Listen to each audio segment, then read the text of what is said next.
Hey guys, it's Stephanie Parker, and today on the Sleeping Baby vlog, we're going to be discussing how to teach your baby to self-soothe to sleep.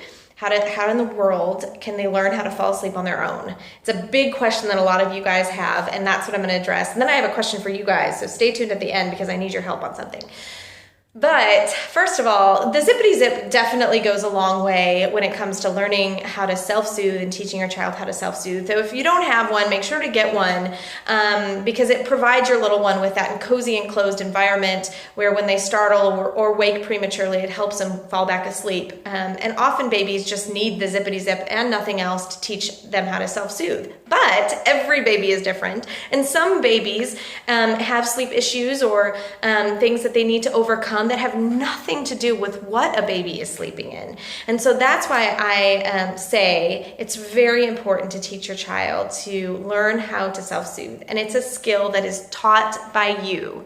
And I'm going to share a little bit about how I taught both my children, Charlotte and Maverick, how to self-soothe to sleep.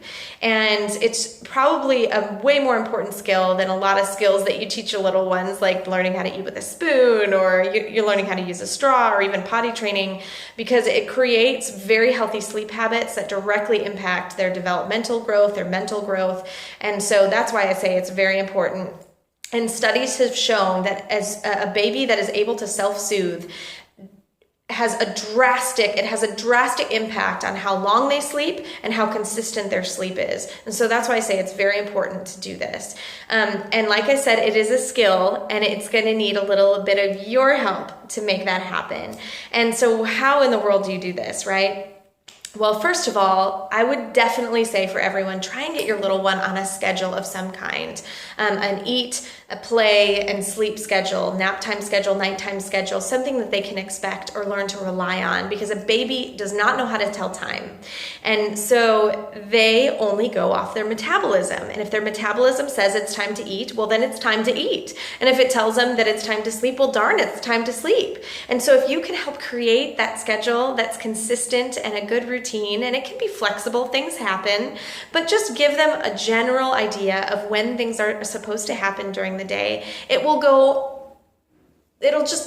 work volumes in your life because a baby can learn to expect those things as opposed to be surprised when you're saying, oh, it's time to sleep, but I'm not ready for sleep yet. And so try and get them on a schedule. The other thing that you want to try and do is try to wean them off of things that they have grown accustomed to needing in order to fall asleep. For example, nursing a baby to sleep, although it's much easier and wonderful when you do that. I nursed both my kids for a year. And the problem with nursing a baby to sleep is, or even rocking a baby to sleep, is they come to expect that. So when they wake prematurely, they all of a sudden need you to be able to fall back asleep. And that does two things. It's tough on you when you're exhausted and you need some sleep. And it's actually really tough on a child, because what happens is you've completely interrupted their sleep cycle to where they're not having that good, deep, and consistent sleep that they really need to be able to grow and develop. And so teaching a child to self-soothe just really works wonders in various areas of a child's life. So how in the world do you get rid of those things? How do you work through some of that weaning process of some of those associations that your child may need and you're giving to them, which I totally understand. Sometimes you're so exhausted, you're like, just take this bottle, or, or have a feeding so that I can go back to bed. I get it. Been there. And I'm just going to precursor all this by saying, I'm a mom too, and I don't have all the answers. I'm just telling you what worked for me and what worked for a lot of the hundreds of customers that have contacted us about these sort of questions. And so, take it for a grain of salt, but this is just my experience and just what I've learned through a lot of trial and error. But again, you got to find what works for you. So anyway, and how do you wean your child off of that? The best way to do it is make sure that they're just drowsy but still awake when you put them down for bed or for a nap time. And you're like, there's no way my child is going to sleep, but you've got to start somewhere. And so if you can start by just getting them close to falling asleep, but not 100% asleep, and then laying them down in their crib to where they're just about there. Not overtired, but just about ready to fall asleep. That will get you off on the right foot. And I'm going to tell you my experience with what happened with my little girl when I did this. So I tried the Ferber method on my daughter, and that involves a little bit more crying than some of the more gentle sleep coaching, which I did the gentle sleep coaching on my son. So I'll tell you experiences about that as well.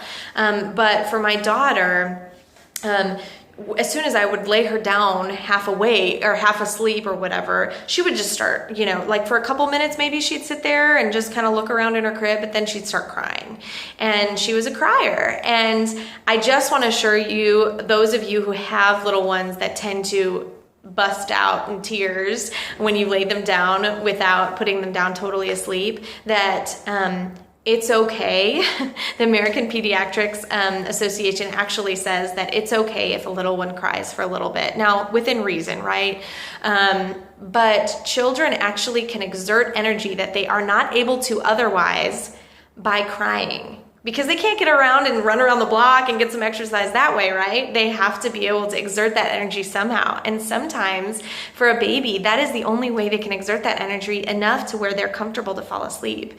And so I would put her in there and she'd look around and eventually start crying. And I'd look at my clock and I'd go 10 minutes. And then if she still hadn't fallen asleep, I'd go back in there and I'd try and soothe her while she was laying in the crib. The key is to try and teach them how to soothe without having to pick them up.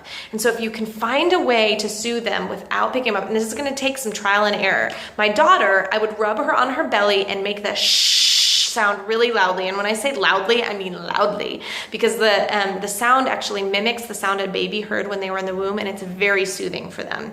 And so I found that rubbing her belly and shushing loudly allowed her to not cry anymore and soothe a little bit so that I could calm her down. And I would do that for a while. I'd do it for a while, and then I'd slowly walk out shushing, tiptoe out. And then I'd wait, like at the door, like I was holding my breath for minutes, right? And then she'd start crying again. And we'd go over and over and over. And I'm going to tell you right now, sleep training or teaching a child to fall asleep on their own takes about 2 weeks straight. Commit in your mind to say every night, every nap, I'm going to do this for 2 weeks. And you got to be consistent, because if you're not consistent, it will not work. And if you're not consistent every time, oftentimes a baby will take 2 steps back before they go another step forward. And so that's why I say mentally prepare yourself, because it's almost harder on you sometimes than it will be on your child.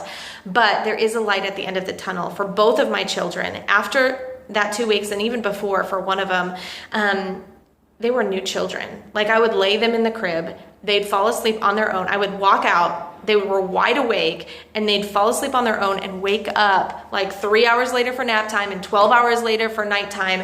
And they'd wake up with this huge smile on their face, and I knew they were rested. And that's another sign you look for when you see a baby that's able to self-soothe to sleep, is they wake up with this huge smile on their face because they finally got that really restful sleep that they're able to get if you teach them to self-soothe.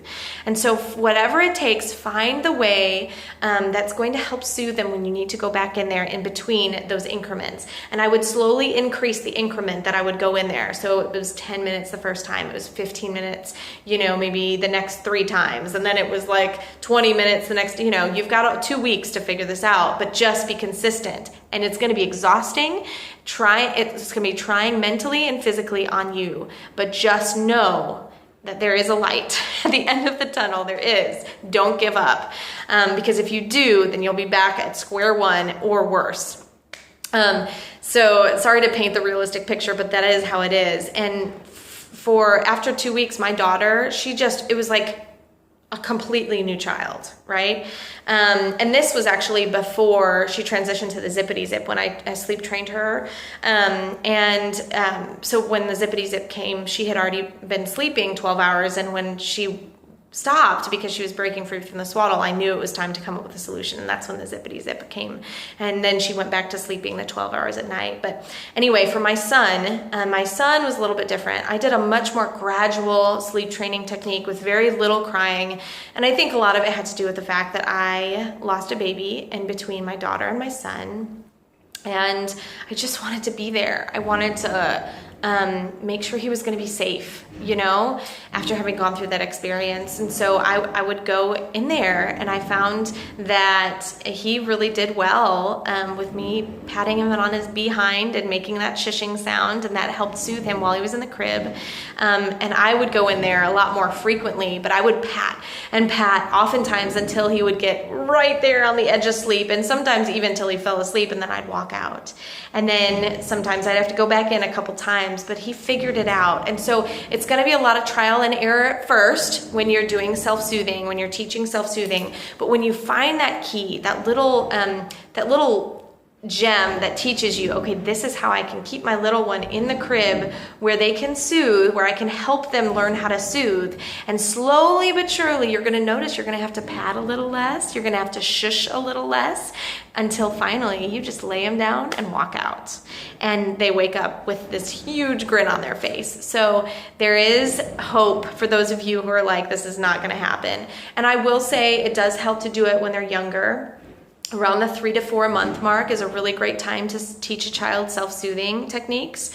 And so try and do it sooner, because the later you do it, it may be a little bit more difficult because they've already established such strong habits.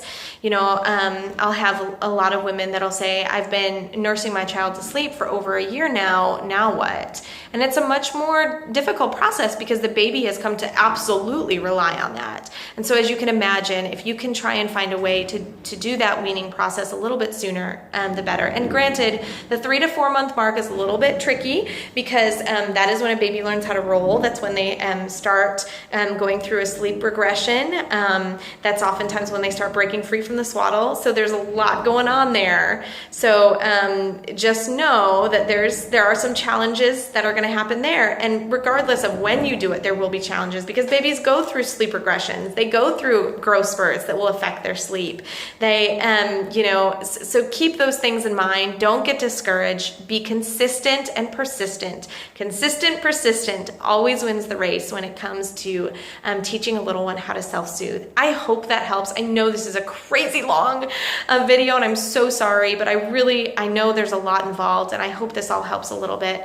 The question I had for you guys actually has something to do with oils, essential oils. I had started using tea tree oil on my son who had skin tags, and it really helps. But I was actually curious if, for those of you who use essential oils, I don't want to really know the brands or anything, but what oils have helped you and your family, your little ones specifically, and for what? So I want to know, just because I'm not as educated on that front, what you would recommend. So anyway, I hope all that helps you guys with the self-soothing. Good luck. I'm rooting for you. Prepare yourself mentally for the self-soothing and sleep training that will happen. And just know that when you're done, you're going to be a happy mama that's going to get a lot more sleep than you're getting right now. So I hope you have a great day. Thanks so much for listening. Bye.